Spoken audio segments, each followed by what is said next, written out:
Тройно повеќе работа викендов имале дежурните екипи од итната медицинска служба во однос на вообичаеното. За период од само 2 дена помош од нив побарале над 200 пациенти со итни здравствени проблеми.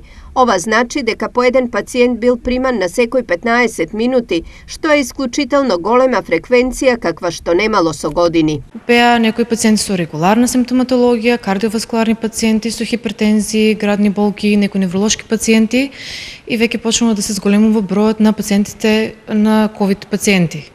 Имаше луѓе кои што имат покачена температура, проливи, повраќања, од тие околу 10 до 15 беа потврдени ковид симптоми, а има многу други суспектни пациенти кои што се уште не знаеме дали биле ковид позитивни, меѓутоа има симптоми кои што одговараат на болеста. Поради сериозниот процент на ковид позитивни и ковид суспектни, од итната медицинска помош апелираат. Сакам да апелирам до граѓаните да ги запазуваат мерките, бидејќи повторно почнува да се зголемува бројот на ковид пациенти.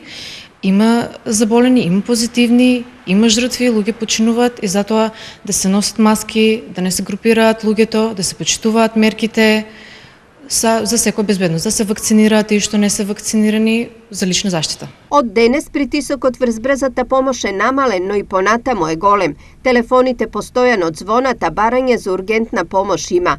За сега дежурните лекари и останат медицински персонал се справува со ситуацијата, но притисокот врз нив е поголем од кога и да е.